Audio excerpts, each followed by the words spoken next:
इस कहानी की शुरुआत एक अस्पताल से होती है, जहां पर एक प्रोफेसर अपने स्टूडेंट को पोस्टमार्टम करने के तौर तरीके सिखा रहा था। इन्हीं स्टूडेंट में पौला नाम की एक होनहार लड़की भी होती है, जो पढ़ाई में इतनी अच्छी थी कि हर साल अपने कॉलेज में टॉप करती थी। इस बार भी उसने कॉलेज में प्रथम स्थान हासिल किया था, जिसकी वजह से उसे यूनिवर्सिटी ऑफ हेडेलबर्ग में इंटर्नशिप करने का मौका मिलता है। प्रोफेसर पौला को अपने ऑफिस में बुलाकर उसे ये खुशखबरी देते हैं, जिसे सुनने के बाद वह काफी खुश हो जाती है और भागकर अपने बीमार दादाजी के पास जाती है। पौला की दादाजी कई दिनों से बीमार चल रहे थे, इसी वजह से वह अस्पताल में एडमिट थे। यहाँ पौला उन्हें यूनिवर्सिटी ऑफ हेडेलबर्ग में अपने सिलेक्शन होने की खबर सुनाती है, जिससे वह काफी खुश हो जाते हैं और उसे समझाते हैं कि ऐसी सर्वश्रेष्ठ यूनिवर्सिटीज में पढ़ने का मौका रोज रोज नहीं मिलता। यहाँ तक कि मैं भी वहाँ प्रोफेसर रह चुका हूँ, इसलिए मैं बहुत अच्छे से जानता हूँ कि वह जगह तुम्हें कहाँ से कहाँ तक पहुँचा सकती है। वो उसे कहते हैं कि ये मौका हाथ से मत जाने देना बेटा। पौला यूनिवर्सिटी में जाकर पढ़ना तो चाहती थी, उसका खुद का भी यही सपना था, लेकिन अपने दादाजी की बिगड़ती तबीयत को देखकर उसका कहीं जाने का मन नहीं कर रहा था।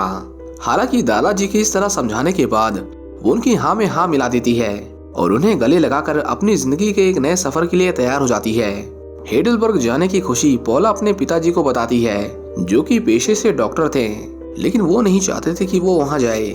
जिसके बाद पौला को काफी बुरा लगता है और दोनों में जोरदार बहस भी हो जाती है। अपने पिता से बुरा बर्ताव करने की वजह से उसकी माँ उसे बहुत डांटती हैं, लेकिन बाद में मान जाती हैं और पौला की खुशी के लिए उसे वहां जाकर जिंदगी में आगे बढ़ने की इजाजत देती हैं। अब हमें हिडेनबर्ग का एक दृश्य दिखाया जाता है, जहां पर ऑपरेशन थिएटर में किसी शख्स का ऑपरेशन किया जा रहा था, पर बीच ऑपरेशन में ही उस आदमी को होश आ जाता है और वह देखता है कि डॉक्टर्स उसके शरीर के सारे अंजर पंजर निकाल कर बाहर रख रहे थे। ये खौफनाक दृश्य देखकर वो बहुत डर जाता है। वह ना तो अपना हाथ हिला पाता है और दवाइयों के नशे की वजह से वो ना ही कुछ कह पाता है। आखिरकार इसी सदमे में वो दम तोड़ देता है। इधर पौला भी हिडेलबर्ग जाने वाली ट्रेन में बैठ चुकी थी। वो अपनी जिंदगी के सुहाने सफर के लिए बेहद एक्साइटेड थी। ट्रेन में उसे उसी के कॉलेज में पढ़ने वाली ग्रेचन मिलती है। दोनों बातचीत कर ही रहे थे कि तभी ट्रेन में डेविड नाम के एक लड़के को हार्ट अटैक आ जाता है, मगर पौला बड़ी ही सूझबूझ से उसकी जान बचा लेती है। आखिर एक डॉक्टर का काम ही क्या होता है, किसी भी हालत में लोगों की मदद करना। डेविड पौला को शुक्रिया अदा करता है और ग्रेचन से तो उसकी काफी अच्छी बैठने लगी थी। अब दोनों कॉलेज पहुंचते हैं, जहां का वातावरण देखकर पौला का तो दिमाग ही हिल जाता है।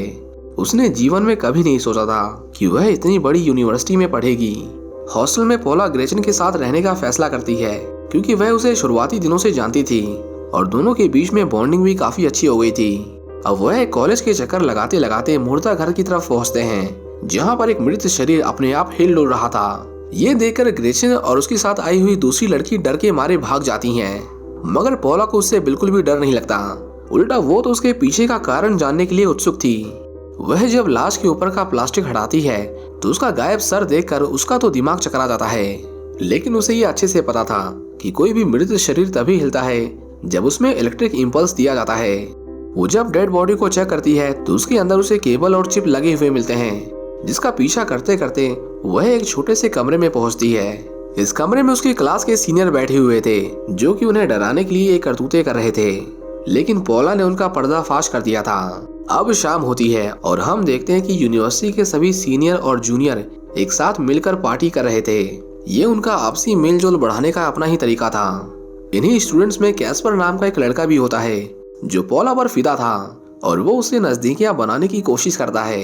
इधर ग्रेचन ने भी डेविड को पार्टी में बुला लिया था ताकि दोनों मजे कर सकें, लेकिन बेचारे डेविड को क्या पता था कि उसका यह मजा कितनी बड़ी सजा बनने वाला था। जैसे ही नशे में टल्ली डेविड मूत्र विसर्जन करने के लिए टॉयलेट की ओर बढ़ता है, न जाने कौन उसके पीछे से उस पर हमला कर देता है और बेहोशी का इंजेक्शन लगा देता है। वो उसे वहां से घसीट कर कहीं ले जा रहा था। अब यह शख्स कौन था, ये कोई नहीं जानता। पार्टी खत्म होते ही ग्रेचन काफी खुश थी, क्योंकि उसे पार्टी में बहुत लड़कों के नंबर मिले थे। रंगीन मिजाज की ग्रेचन के लिए इससे अच्छा हो भी क्या सकता है, लेकिन बाकी लड़कों के चक्कर में वो ये भूल ही गई थी कि आखिर जिस लड़के को उसने यूनिवर्सिटी में बुलाया था वह घर पहुंचा कि नहीं पहुंचा। दरअसल हम डेविड की बात कर रहे हैं, जो हमें थोड़ी ही देर बाद ऑपरेशन थिएटर में दिखाई देता है। रूम में 2 अन्य डॉक्टर्स भी मौजूद थे, जो उसकी बॉडी की जांच कर रहे थे और यह सुनिश्चित कर रहे थे कि आखिर उसे कहां से काटा जाए। इसी दौरान डेविड को होश आ जाता है और अपनी जान बचाने के लिए वह अपने पास में रखे एक चाकू को अपने हाथ में पकड़ लेता है और जैसे ही डॉक्टर उसे बेहोश करने के लिए इंजेक्शन लगाने की कोशिश करता है, वह झट से उस पर हमला कर देता है और वहां से बाहर निकलने की कोशिश करता है। मगर बदकिस्मती से तभी दूसरा डॉक्टर उस पर इंजेक्शन से हमला करके उसे वहीं पर मौत के घाट उतार देता है।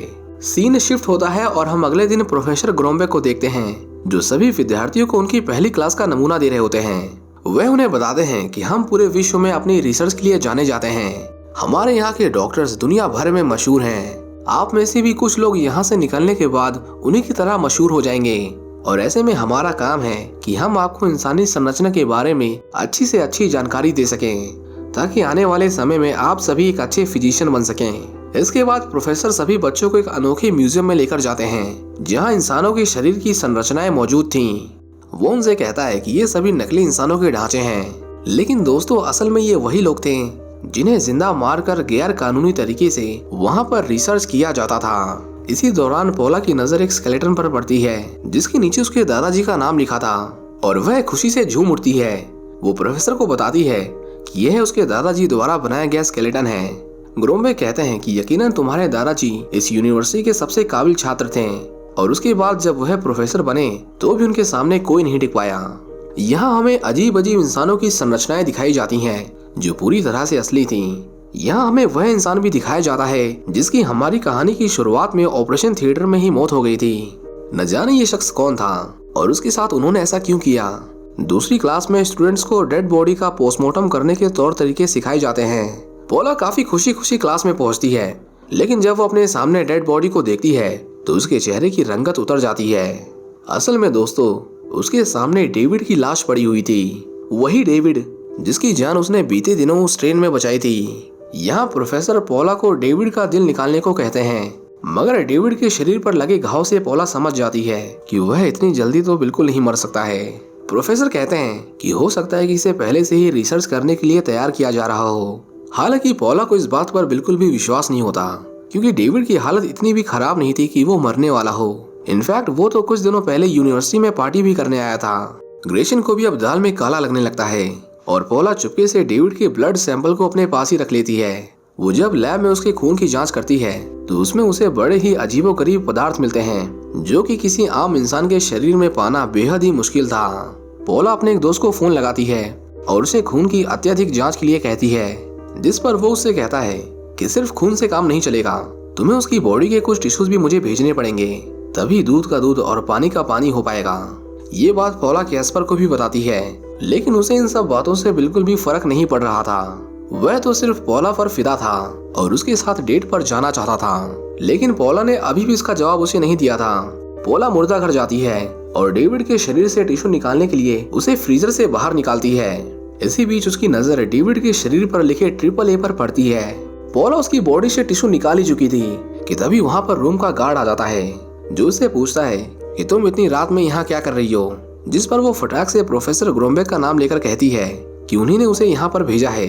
वो गार्ड से पूछती है कि इस बॉडी को यहाँ कौन लेकर आया, मगर यूनिवर्सिटी की इंटरनल पॉलिसी के चलते वह बताने से मना कर देता है। डॉक्टर समझ चुका था कि पोला यहाँ पर छानबीन कर रही है, इसलिए वह ये बात किसी को फोन करके बताता है, लेकिन फोन पर दूसरी तरफ कौन था यह कोई नहीं जानता। हालांकि इससे यह जरूर साफ हो जाता है कि वो जो कोई भी था, इन सभी हत्याओं के पीछे उसी का हाथ है। हॉस्टल आते समय रास्ते में पोला को कैस्पर मिलता है, जो काफी देर से उसका इंतजार कर रहा था। उसकी आंख लग चुकी थी, फिर भी वो पोला की आंखों में आंखें डालता है और उससे अपने प्यार का इजहार करता है। अब पोला कैस्पर को प्यार करती है कि नहीं यह तो नहीं पता, लेकिन कपड़ों की तरह बॉयफ्रेंड बदलने वाली उसकी दोस्त ग्रेशन जरूर एक लड़का अपने हुस्न के जाल में फंसा चुकी थी। इस लड़के का नाम हेन था। दोनों लाइब्रेरी में जाते हैं और डेविड की अचानक से हुई मौत के बारे में बात करने लगते हैं। दूसरी ओर पोला उस AAA वाले साइन के बारे में जानने के लिए किताबों में खोज भी शुरू करती है।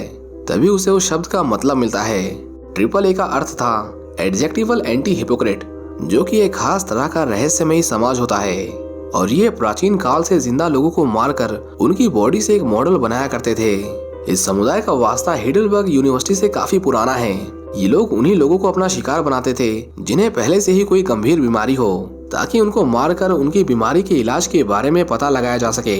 परंतु 90s के दशक में यह विश्वविद्यालय नाजी सोल्जर्स का कैंप बन गया, जहां बेकसूर और बेगुनाह लोगों के साथ एक्सपेरिमेंट होने लगा और यही वजह थी कि पोला को लगने लगा इस यूनिवर्सिटी में इस समुदाय के लोग मौजूद हैं जो इसी तरह लोगों का कत्ल कर रहे हैं और डेविड की हत्या भी उन्हीं का काम है। ये सुनकर ग्रेचन काफी हैरान होती है और उसे लगता है कि डेविड की जान के पीछे ऐसे लोग नहीं हो सकते। परंतु पोला इससे पहले कुछ बोलती उसके दोस्त का फोन आ जाता है जो उसे बताता है कि डेविड के अंदर प्रोमेडल नाम का एक केमिकल डाला गया था जो खून में मिलकर उसे चुटकियों में सोख लेता है और फिर इंसान पूरा का पूरा प्लास्टिक बन जाता है। ये जानने के बाद पोला को काफी बुरा लगता है और उसे इस यूनिवर्सिटी की हकीकत धीरे धीरे समझ आने लगती है। वह जब अपने रूम में जाती है तो देखती है कि उसकी दोस्त ग्रेचन एक दूसरे लड़के के साथ मौज मस्ती कर रही थी, यानी वो अपने नए नवेले बॉयफ्रेंड हैन को भी धोखा दे रही थी। पोला प्रोफेसर ग्रोमबेक के पास जाती है और उन्हें बताती है कि डेविड की मौत नहीं बल्कि हत्या हुई है जिसे प्रोमिडल नाम के एक इंजेक्शन से अंजाम दिया गया था। ये सुनकर प्रोफेसर बहुत गुस्से में आ जाते हैं और पोला को फटकार लगाते हुए कहते हैं कि मैंने तुमको पहले ही कहा था कि मुझे डेविड के बारे में कोई बात नहीं करनी। तुम्हें इन सब चीजों में ध्यान लगाने की जगह अपनी पढ़ाई में ध्यान लगाना चाहिए। रात में पोला जब अपने कमरे में पहुंचती है तो उसे अपने बेड पर खून लगा मिलता है। पूरा बेड खून से सना हुआ था और उसके नीचे उसे एक मोमबत्ती भी मिलती है जिसे देखकर साफ साफ समझ आ रहा था कि किसी ने वहां पर कोई जादू टोना करके रखा हुआ है। इस प्रथा के बारे में जानने के लिए जब पोला हाइपोक्रेटिव समुदाय की किताब को खोलती है तो उसमें उसे पता चलता है कि ये लोग किसी को सजा देने से पहले आगाह करने के लिए उसके बेड के नीचे ऐसे ही मोमबत्तियां रखते थे ताकि वह समझ जाए कि कोई उनके रास्ते में न आए। लेकिन अगर वह व्यक्ति फिर भी उनकी बात नहीं मानता तो वह उसके चेहरे पर 3 निशान लगा देते हैं। अगर इससे भी बात नहीं बनती तो आखिर में उसके शरीर को 3 भागों में काट देते हैं। इसी बीच पोला को अपने कमरे में किसी की आहट सुनाई देती है और जब वो शख्स पर हमला करती है तो वहाँ कोई और नहीं बल्कि ग्रेचन का बॉयफ्रेंड हैन था। वो उसकी जान लेने नहीं बल्कि ग्रेचन को मनाने आया था क्योंकि वो उसे छोड़कर फिल को डेट कर रही थी। पोला उसे बताती है कि ग्रेचन यहाँ पर नहीं है, जिस पर हैन कहता है कि हाँ मुझे पता है कि वो अभी कहीं बाहर है और मैं ये भी जानता हूँ कि वो मुझे धोखा दे रही है, मगर फिर भी मैं उससे प्यार करता हूँ और उसे आखिरी मौका देना चाहता हूँ। दूसरी तरफ हम देखते हैं कि ग्रेचन अपने नए नवेले बॉयफ्रेंड फिल के साथ एनाटॉमी रूम में रंगरलियां मना रही होती है। तभी वहाँ पर हैन पहुंच जाता है। वह ये सब देखकर गुस्से से इतना आग बबूला हो जाता है कि फिल को अपने एक ही वार से मौत की घाट उतार देता है। वो ग्रेचन पर भी वही इंजेक्शन इंजेक्ट कर देता है जो उसने डेविड पर किया था और यहाँ हमें मालूम पड़ जाता है कि हैन इस रहस्यमय सोसाइटी का सदस्य है। ग्रेचन अपनी जान बचाने की बहुत कोशिश करती है मगर जैसे जैसे दवाई का नशा बढ़ रहा था वह धीरे धीरे मौत के आगोश में जा रही थी और फिर उसकी मौत हो जाती है। फिल और ग्रेचन के खून से पूरी तरह लथपथ मुर्दा घर को वो सबसे पहले साफ सुथरा करने लग जाता है। इसी दौरान वहाँ पर किसी के आने की आवाज आती है। ऐसे में हैन जानता था कि अगर किसी ने भी गलती से शेल्फ खोली तो वो ग्रेचन को देखकर आसानी से पहचान जाएगा, इसलिए वह उसका गला ही काट देता है और वहीं कहीं छुप जाता है। इसी तरह सुबह हो जाती है और हम देखते हैं कि हर कोई ग्रेचन और फिल के गायब होने की बात कर रहा था। पोला भी उन्हें ढूंढ रही थी कि तभी किस्मत से उसके हाथ मुर्दा घर की एंट्री डायरी लग जाती है। दोस्तों यह वही डायरी थी जिसमें लिखा रहता था कि कौन किस लाश को कब लेकर आता है और वह जानना चाहती थी कि आखिर उस रात डेविड की लाश को कौन लेकर आया था। और जब वो डायरी खोलती है तो उसे मालूम पड़ता है कि डेविड की लाश कोई और नहीं बल्कि हैन ही लेकर आया था, जो कि अभी उसके सामने बैठा हुआ है। हैन पोला के सामने उसकी मरी हुई दोस्त ग्रेचन की कटी हुई उंगली रख देता है और उसे समझाता है कि अच्छा यही होगा कि वह डेविड के बारे में और ज्यादा जानकारी इकट्ठा करना छोड़ दे, वरना उसके साथ भी वही होगा जो उसके दोस्त के साथ हुआ है। हालांकि पहले तो पोला को लगा कि हैन पागल हो चुका है और वो किसी दूसरे शख्स की उंगली दिखाकर उसे डरा रहा है। वो बिल्कुल निडर लड़की थी, उसे जल्दी किसी से डर नहीं लगता था, इसलिए वह पुलिस स्टेशन जाती है और पुलिस को अपनी लापता दोस्त की रिपोर्ट लिखने को कहती है। मगर दोस्तों पुलिस तो पुलिस ही होती है, फिर चाहे वह भारत की हो या फिर दुनिया के किसी भी कोने की, उन्हें पहले सब कुछ मजाक ही लगता है। यहाँ पर पुलिस अधिकारी पोला के साथ भी कुछ ऐसा ही सुलूक कर रहा था। इसके बाद वो हैन के बुलाने पर मुर्दा घर पहुँचती है, जहाँ पर ग्रेचन की सर कटी लाश देखकर उसके 2 होश ही उड़ जाते हैं। हैन उसे डराने के लिए किसी पागल की तरह ग्रेचन की लाश पर बार बार चाकू भोंकता है।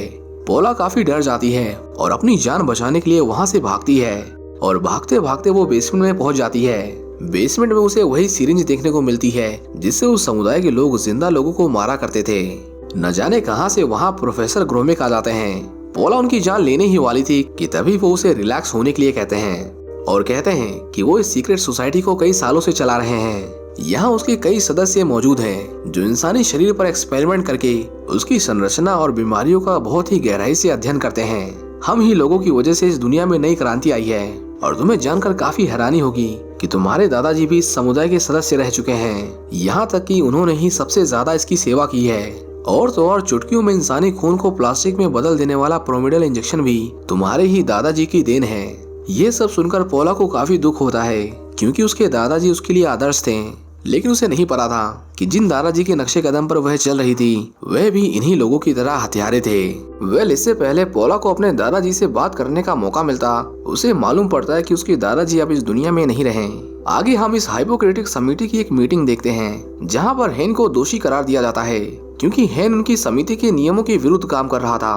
वह अपने साथ ही पढ़ने लिखने वाले स्टूडेंट्स को मार रहा था और साथ ही साथ उन लोगों को भी अपना शिकार बना रहा था जो बिल्कुल स्वस्थ थे, और ये समाज के लिए बहुत बड़ा खतरा हो सकता था। हेन कहता है कि वो जो कर रहा है इस समिति के लिए ही कर रहा है, मगर प्रोफेसर अच्छे से जानते थे कि वह कितने गलत रास्ते पर है, और इसीलिए उसे सजा के तौर पर अपने शरीर पर 3 निशान बनाने को कहते हैं। लेकिन हेन चाकू निकाल कर पागलों की तरह अपने मुंह पर 3 निशान बना लेता है और जाते जाते सबसे कहता है कि वह अभी और भी लोगों को अपना शिकार बनाएगा। ये सुनकर प्रोफेसर को काफी गुस्सा आ जाता है और वह कहते हैं कि इस लड़के ने बीते दिनों पिछले 2 खून आपसी जलन के मारे किए हैं, न कि हमारी समिति के लिए, इसलिए इसे पुलिस के हवाले करना ही सही रहेगा।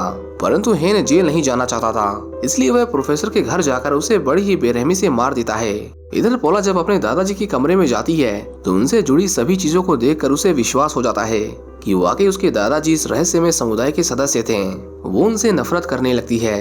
पोला काफी दुखी थी और इसीलिए अपने दुख दर्द को बांटने के लिए वह कैस्पर के पास जाती है। वो कैस्पर के कमरे में फूट फूट कर रोने लगती है, जिसके बाद कैस्पर उसका सहारा बनता है और दोनों के बीच में काफी नजदीकियां बढ़ती हैं। थोड़ी देर बाद पोला का ध्यान कैस्पर के कमरे में पड़े हाइपोक्रेटिक समिति के दस्तावेजों पर पड़ती है, जिसे देखकर उसे लगता है कि कैस्पर भी उन्हीं लोगों में से एक है। जिसके बाद वह गुस्से में उसे काफी मारती है और वहाँ से चली जाती है। रात को हेन से मिलने के लिए वो उसी संरचनाओं के अनोखे म्यूजियम में पहुंचती है, जहाँ पर सभी के शरीर के अलग अलग मॉडल बनाए गए थे। यहाँ उसे अपनी जिगरी दोस्त ग्रेचन का भी पुतला दिखाई देता है, जिसे देखकर वह डर जाती है। हेन पागलों की तरह ग्रेचन की संरचना के साथ खिलवाड़ करने लगता है, पर तभी पोला पीछे से उस पर हमला कर देती है, लेकिन हेन उस पर काबू पा लेता है। और फिर हम देखते हैं कि पोला भी ऑपरेशन थिएटर के उसी कमरे में बेहोश पड़ी है, जहां पर इससे पहले न जाने कितने लोगों ने अपनी आखिरी सांस ली थी, क्योंकि आज तक वहां से कोई बचकर वापस नहीं आया था। पोला की जब आँख खुलती है तो उसे अपने सामने कैस्पर दिखाई देता है, जो दरअसल किसी समुदाय का सदस्य नहीं था, बल्कि उन पर रिसर्च करने के लिए आया था। इसलिए उसके कमरे में उनसे जुड़ी हुई चीजें मौजूद थीं। वो तुरंत ही पोला के हाथों की रस्सी खोल देता है, मगर पोला को एहसास होता है कि उसे भी प्रोमिडल इंजेक्शन दिया गया है, जिसकी वजह से उसका शरीर धीरे धीरे अकड़ रहा था। पोला कैस्पर को फटाफट से सोडियम क्लोराइड लाने को कहती है, क्योंकि यही उसका एंटीडोट था।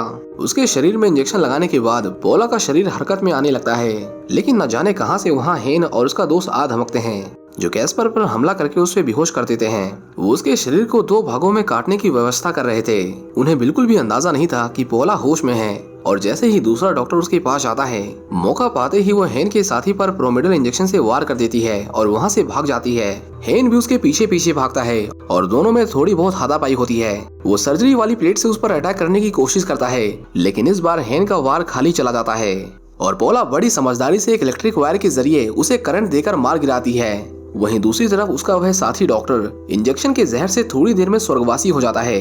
फिर पोला कैस्पर को समय रहते अस्पताल लेकर जाती है, जहां पर उसकी जान बच जाती है और दोनों एक दूसरे से अपने प्यार का इजहार करते हैं। यह कहानी यहीं पर खुशी खुशी खत्म हो जाती है। हालांकि जाते जाते हमें दिखाया जाता है कि अब यूनिवर्सिटी में 2 अन्य छात्र आ चुके हैं, जो उसी सोसाइटी का काम संभालेंगे, जिससे पोला कुछ दिनों पहले ही 2-2 हाथ करके आई थी। और ये कहानी यहीं पर समाप्त हो जाती है। तो दोस्तों, आज के लिए बस इतना ही। अगर आपको हमारी ये कहानी पसंद आई हो तो वीडियो को लाइक करके ज्यादा से ज्यादा शेयर करना बिल्कुल ना भूलें। धन्यवाद।